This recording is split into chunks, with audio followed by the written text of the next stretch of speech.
Dzina la Atate ndi la Mwana ndi la Mzimu Woyera. Amen. Ambuye bwerani mudzandithandize. Ulemu ukhale kwa Atate ndi kwa Mwana ndi kwa Mzimu Woyera, monga panali poyamba, tsopano ndi masiku onse ndi pa nthawi zosatha. Amen. Aleluya, aleluya, aleluya. Mavuto atha, nkhondo yapita.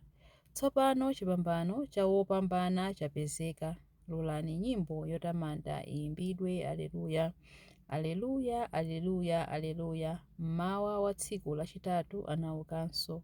Wolemekezeka mulemerero akulamulira. Tiyeni tisangalale ndi chimwemwe. Aleluya, aleluya, aleluya, aleluya.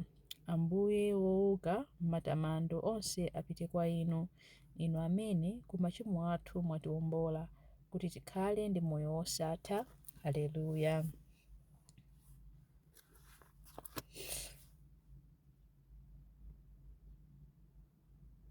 Chilimbi 1.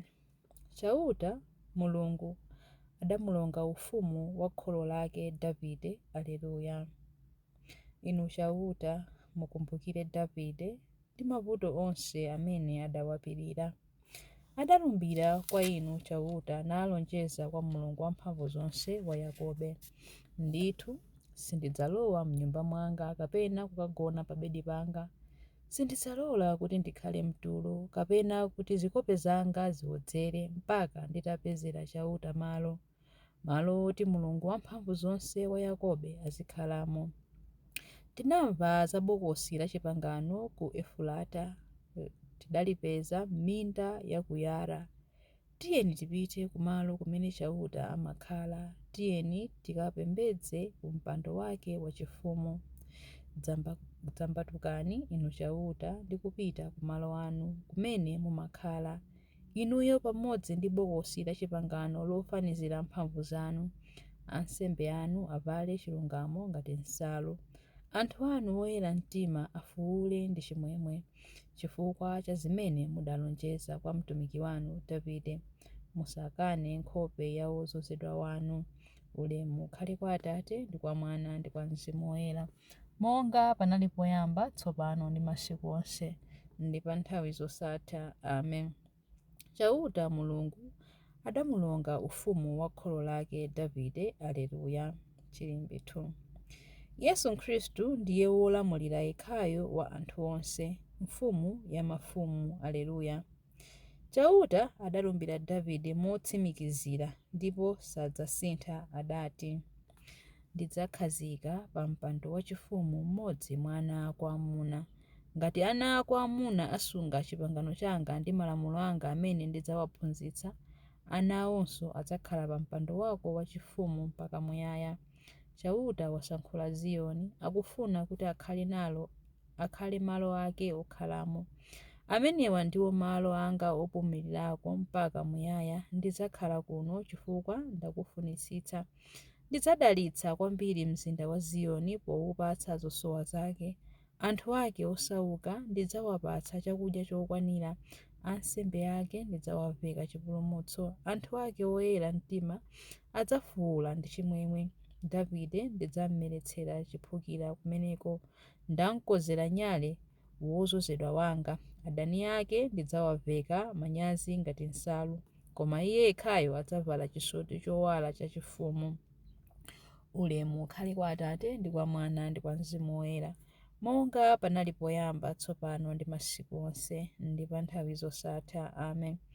Yesu Khristu ndiye wolamulira yekhayo wa anthu onse, mfumu ya mafumu. Aleluya. Chilimbi 3. Inu chauta, ndaninso wofanana nanu mphamvu?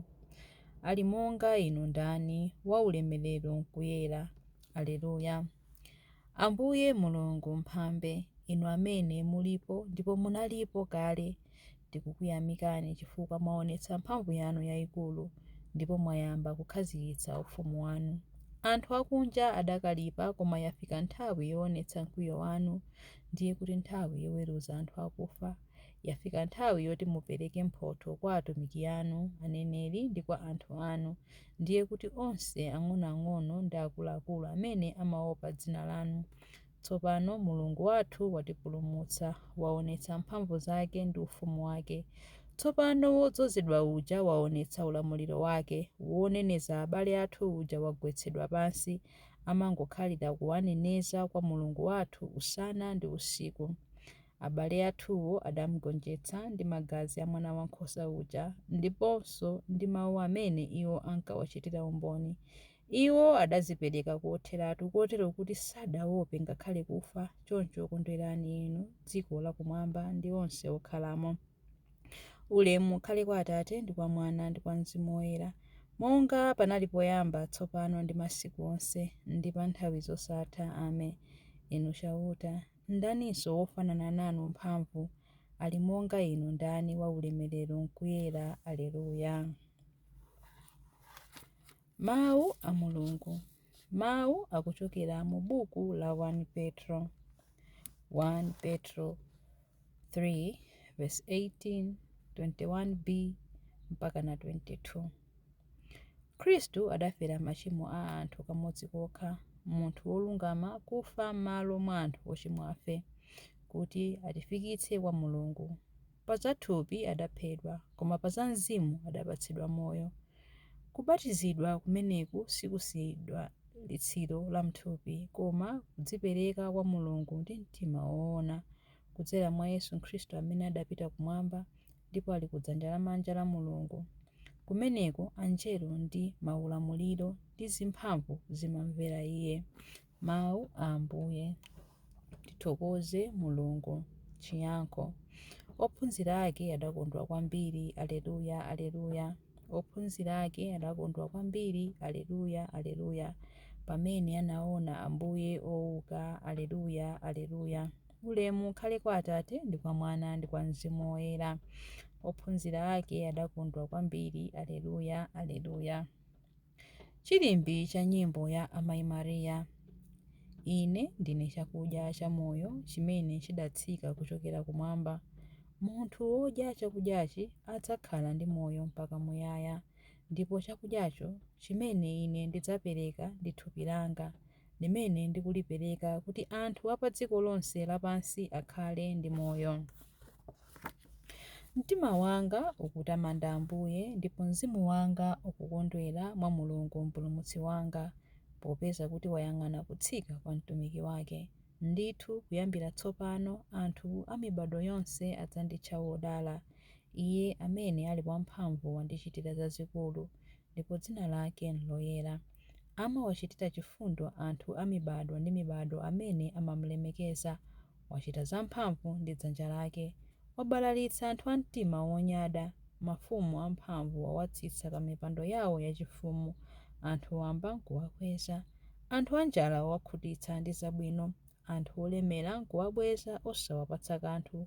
Wadzathandiza anthu ake a Israeli pokumbukira chifundo chake. Izi ndi zomwe adalonjeza kuti adzawachitira makolo athu akale aja, Abrahamu ndi zidzukulu zake mpaka muyaya. Ulemu ukhale kwa Atate ndi kwa Mwana ndi kwa Mzimu Woyera, monga panali poyamba, tsopano ndi masiku onse, ndi pa nthawi zosatha. Amen. Ine ndine chakudya cha moyo chimene chidatsika kuchokera kumwamba. Munthu wodya chakudyachi adzakhala ndi moyo mpaka muyaya, ndipo chakudyacho chimene ine ndidzapereka ndi thupi langa, limene ndikulipereka kuti anthu a pa dziko lonse lapansi akhale ndi moyo. Mapemphero. Khristu adauka kwa akufa monga zipatso zoyamba za amene akugona. Mwachimwemwe chathu tiyeni timpembedze ndi kunena kuti: Mwana woyamba kuchokera kwa akufa, imvani pemphero lathu.